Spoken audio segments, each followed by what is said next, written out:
प्रधानमंत्री जी ने तीसरा कार्यकाल पूरा किया।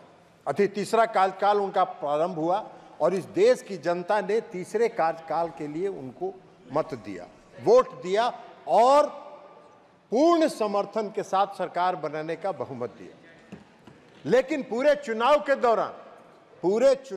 दौरान क्या प्रचार हो रहा था?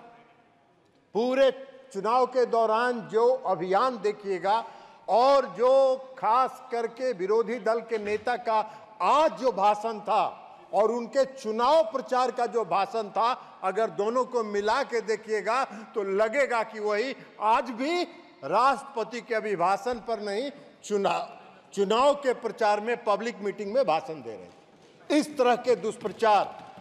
तरह के दुष्प्रचार, संवैधानिक संस्थाओं पर हमला, आज भी संवैधानिक संस्थाओं पर हमला कर रहे थे, आज भी लोकसभा के अध्यक्ष की संस्था पर हमला कर रहे थे और उस समय भी संवैधानिक संस्थाओं पर उन्होंने हमला किया। लेकिन जनता ने रिजेक्ट कर दिया, जनता ने उसको रिजेक्ट कर दिया। जनता ने जो मोदी जी का सबका साथ, सबका विश्वास और सबके विकास का जो मूल मंत्र था उसको स्वीकार किया और पूर्ण बहुमत की सरकार बनाने का जनादेश दिया। लेकिन क्या कीजिएगा, आज भी वो बोल रहे थे। अब आपको हम एक बात बताना चाहते हैं कि देश की जनता ने जो तीसरे कार्यकाल के लिए मोदी जी को जो समर्थन दिया है, उसका स्पष्ट संदेश है कि भ्रष्टाचार पर जो आपने हमला किया है उसको जारी रखिए और इस देश से भ्रष्टाचारियों को समाप्त करने का काम करिए। इसके लिए इस देश की जनता ने दिया है। अर्थव्यवस्था में सुधार के जो कार्यक्रम आपने चलाए हैं, उस कार्यक्रम को चलाए रखिए और देश की अर्थव्यवस्था को दुरुस्त करिए। इसके लिए देश की जनता ने मोदी जी को तीसरे कार्यकाल के लिए अपना बहुमत दिया है। मोदी जी को गरीबों की सेवा करने के लिए जो उनके कार्यक्रम चलते रहे, उस कार्यक्रम पर मोहर लगाया। देश की जनता ने इनको रिजेक्ट किया, इनको अस्वीकार किया। इसलिए मोदी जी को जो तीसरा कार्यकाल मिला है, वो विकसित राष्ट्र बनाने का जो मोदी जी का संकल्प है, उस पर आगे बढ़ने के लिए देश की जनता ने मोदी जी को तीसरे कार्यकाल के लिए अपना मोहर लगाना और अपनी स्वीकृति दी है। लेकिन सभापति महोदय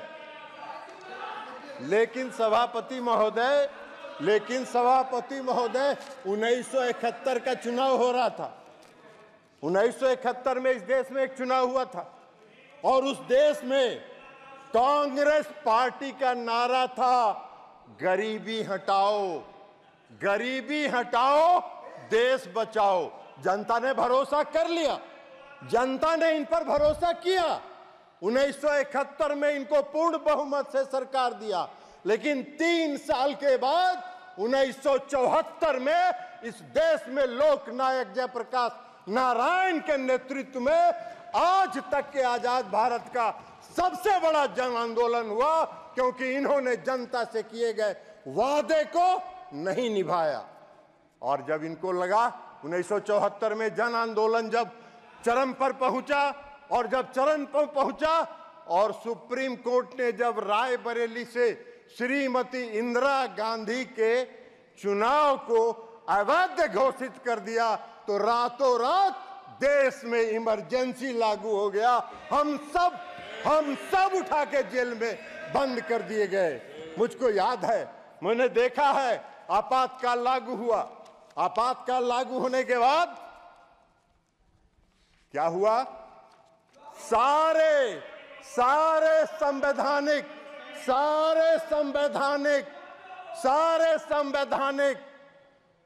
और देश की जनता का जो फंडामेंटल राइट था, वह राइट बंद कर दिया गया। किसी को बोलने का हक नहीं था, किसी को चिल्लाने का हक नहीं था, किसी को कुछ भी एक शब्द बोलने का, प्रेस की आजादी पर लगा दिया गया। हम सब लोग उठा के जेल में बंद कर दिए गए। मैं भी रहा हूं, जेल में उठा के बंद कर दिया गया। और सभापति महोदय, आज जब आ रहे थे, जब इस सदन का जब पहला दिन का सत्र था तो संविधान का किताब लेके कांग्रेस पार्टी के लोग आ रहे थे। आज भी नेता विपक्ष बोल रहे थे संविधान की जय हो। अरे जिस व्यक्ति ने और जिस पार्टी ने इस देश के संविधान का धज्जी उड़ाया हो, जिस पार्टी ने इस देश के संविधान को चकनाचूर किया हो, जिस पार्टी ने इस देश के संविधान को कलंकित किया हो, उसको संविधान लेके सदन में आने का क्या हक है और संविधान की बात करने का क्या हक है? उनको कोई हक नहीं है संविधान के बारे में चर्चा करने का। सारी जिंदगी कांग्रेस पार्टी ने संवैधानिक संस्थाओं को, संविधान को समाप्त करने का काम किया है। पूरा इमरजेंसी इसका गवाह, पूरा इमरजेंसी इसका गवाह है। किसी को कोई साहस नहीं था, कहीं नहीं। और ये सत्य है, ये सत्य है। और सत्य सुनने की आदत डालिए, सत्य जानिए, सच्चाई। ये देश का इतिहास जब भी लिखा जाएगा, इस देश का इतिहास जब लिखा जाएगा तो आपातकाल कलंकित करने का वाला काला अध्याय के रूप में संविधान में लिखा जाएगा। ये बात है, ये बात है। आप बहुत चर्चा कर रहे थे, बहुत चर्चा कर। आप मत बोलिए ना, आप भी, आपका पार्टी का नेता भी वही थी, इमरजेंसी के समर्थन में थी। ममता बनर्जी भी उसमें कांग्रेस पार्टी में थे और इमरजेंसी का समर्थन कर रही थी। आप मत बोलिए सौगत राय साहब, हम लोग भुगते हैं, हम लोग ने पीड़ा सही है, हम लोग को दर्द मालूम है। इसलिए आप भी चले जाइए, 2-4 बार बन जाइएगा बंगाल में, चिंता मत करिए। अभी तो खाली कानून का किताब लेके खड़ा हो जा रहे हैं, इसलिए खाली टिकट आपको देके लोकसभा का मेंबर बना दिया जा रहा है। तो इसलिए खाली संविधान पढ़ते रहिए, संविधान दिखाते रहिए। संविधान से कोई लेना देना आप लोग का है नहीं, संविधान से कोई मतलब आप लोग का है। और कई पार्टियां हैं इस सदन में, वो भी लेके आए, संविधान की प्रति साथ में लेके आए। डीएमके पार्टी या आपको समाजवादी पार्टी, खैर समाजवादी पार्टी और डीएमके पार्टी को संविधान लेके सदन में आने का हक है। इसलिए कि मुझको याद है कि जब इमरजेंसी लागू हुआ तमिलनाडु में श्री करुणानिधि साहब के नेतृत्व में सरकार थी और इस कांग्रेस पार्टी ने करुणानिधि के सरकार को बर्खास्त कर दिया और सबको उठा के जेल में बंद कर देने का काम किया। लेकिन आज डीएमके के लोगों को, समाजवादी पार्टी के लोगों को की मजबूरी है कि कांग्रेस पार्टी के साथ साथ संविधान का लेके चलें, लेकिन घूमिए, साथ रहिए जरूर, लेकिन संविधान को ध्वस्त करने वाले पार्टी का समर्थन मत कीजिए। यह हम आपसे आग्रह करना चाहेंगे। कांग्रेस पार्टी का एक बात, अरे जदयू का बात काहे के लिए करेंगे, देश का बात कर रहे हैं। तो आपका नेता तो भाषण कर रहा था, मंच वाला पॉलिटिकल भाषण कर रहा था, जैसे लगता है कि पब्लिक मीटिंग में बोल रहा हो। आप वही चाह रहे हो। इस देश में जॉर्ज फर्नांडिस एक नेता थे। जॉर्ज फर्नांडिस एक ऐसा नेता था जिसकी देशभक्ति रोम रोम में भरी हुई थी। इमरजेंसी के दौरान जॉर्ज फर्नांडिस को कितना कलंकित करने का काम, प्रताड़ित करने का काम और अपमानित करने का काम इन लोगों ने किया। और ये संविधान की बात कर रहे हैं, ये संविधान की रक्षा की बात कर रहे हैं। बड़ा आश्चर्य हो रहा है हम लोग। तो इसलिए संविधान की बात तो मत करिए। और खास करके नेता विरोधी दल का परिवार को कौन संविधान की बात करने का हक है? नेता विरोधी दल का परिवार संविधान विरोधी है। काला अध्याय में आपके परिवार का इतिहास लिखा जाएगा, इस देश के इतिहास। इसलिए आप वो करिए। अध्यक्ष महोदय, सभापति महोदय, पूरे चुनाव प्रचार के दौरान इन्होंने इस देश की चुनाव प्रक्रिया पर प्रश्न चिन्ह खड़ा किया। इस देश की चुनाव प्रक्रिया पर प्रश्न चिन्ह खड़ा किया। ऐसा घूम घूम के प्रचार करते रहे जैसे लगता है कि देश में चुनाव निष्पक्ष हो ही नहीं रहा। पूरे दुनिया में देश को कलंकित करने का काम इन लोगों ने किया। बीच बीच में सुप्रीम कोर्ट जाते रहे चुनाव आयोग को और ईवीएम मशीन को चुनौती देने के लिए। और इनको, और अगर ईवीएम खराब है तो सौगत राय जी, ममता दीदी का सरकार बंगाल में कैसे बन गया? हिमाचल में आपकी सरकार कैसे बन गई? कर्नाटक में आपकी सरकार कैसे बन गई? तेलंगाना में आपकी सरकार कैसे बन गई? अगर ईवीएम खराब है तो जब आपको मिल जाए तो बड़ा आनंद में, और जब हारने का बारी आए तो ऐसा शो करिए कि जैसे लगता है कि निष्पक्ष चुनाव नहीं हो रहा है, बेईमानी से कोई जीत रहा है। अरे देश की जनता कभी आप पर भरोसा नहीं करेगी। बैलेट पेपर जब चुनाव होता था हम लोगों ने देखा, बैलेट पेपर से जो चुनाव होता है हम लोगों ने देखा, एक एक थाक का थाक बैलेट बॉक्स से बैलेट पेपर निकलता था, थाक का थाक, जिस पर कोई वोटर का दस्तखत नहीं, कुछ नहीं, और उसी की गिनती होती थी। और यही प्रक्रिया आप चलाते रहे और सत्ता का आनंद लेते रहे, देश के संविधान का धज्जी उड़ाते रहे। वही आज भी चाहते हैं। नरेंद्र मोदी जी की सरकार इसको कभी स्वीकार नहीं करेगी। इस देश की जनता का भरोसा नरेंद्र मोदी जी पर है, तो इसलिए आप इस पर चिंता मत कीजिए। और इसके साथ साथ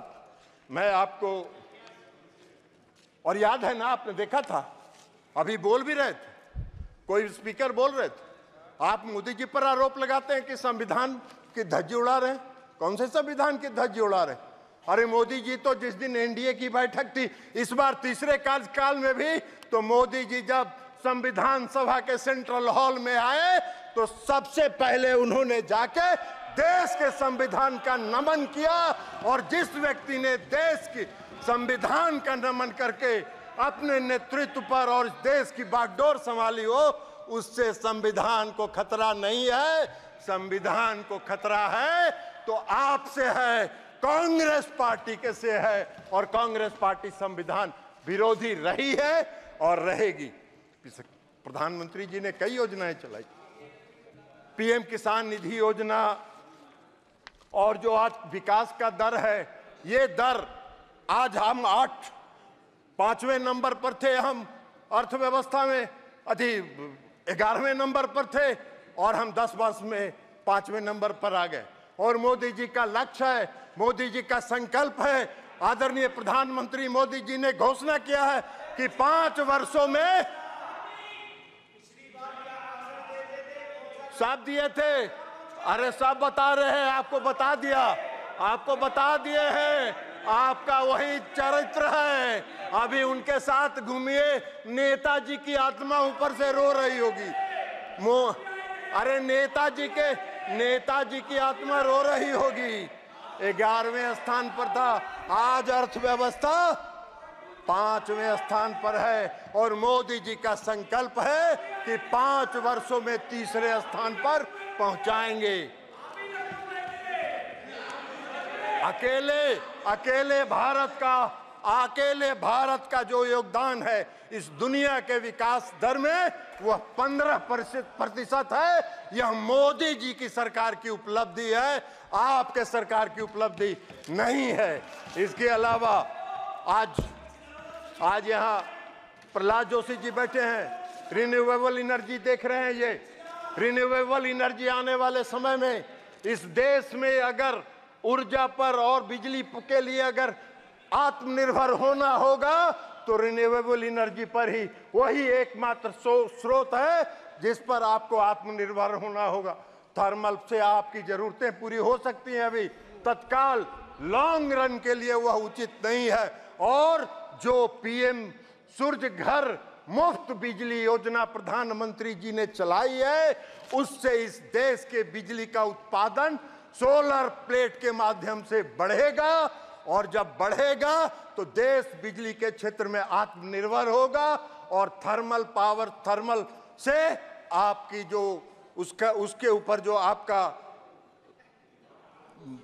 है, हाँ, उसके ऊपर जो आपका डिपेंडेंस है वो डिपेंडेंस घटेगा और आप अपने घरों में बिजली उत्पादन करके बिजली को आगे बढ़ा सकते हैं। पीएम किसान सम्मान निधि, प्रधानमंत्री मोदी जी का जो गरीबों के प्रति संकल्प है, 80 करोड़ लोगों को तो मुफ्त अनाज दे ही रहे हैं। पीएम किसान सम्मान निधि भी आज जो उन्होंने दिया है, लगभग 20,000 करोड़ रुपए से ज्यादा उन्होंने किसानों को दिया है। और इस कार्यकाल की शुरुआत के साथ भी प्रधानमंत्री जी ने 20,000 करोड़ रुपया जारी करके लोगों को घरों तक, लोगों को पीएम किसान सम्मान निधि पहुंचाने का काम किया है। पहला फैसला मोदी जी की सरकार ने किया कि 3 करोड़ लोगों को घरों का निर्माण कराया जाएगा। ये बहुत बड़ा निर्णय है, ये संकल्प शक्ति का प्रतीक है। और मोदी जी ने जो इस देश की जनता को जो वादा किया है, उस वादा को पूरा करने के प्रति उनका जो संकल्प है, उस संकल्प को दृढ़ शिक्षा शक्ति को दर्शाता है। और इसलिए हम महामहिम राष्ट्रपति के अभिभाषण का समर्थन करते हैं और कांग्रेस पार्टी को संविधान विरोधी घोषित करते हैं। इनको याद है 1984 में जो यहाँ दंगा हुआ था दिल्ली में, दिल्ली में दंगा हुआ था, हजारों की संख्या में कांग्रेसियों ने सड़क पर घूम के सिखों की हत्या करने का काम किया था। और ये लोकतंत्र की बात करते हैं, ये संविधान की बात करते हैं। इनको कोई हक नहीं है। बहुत बहुत धन्यवाद।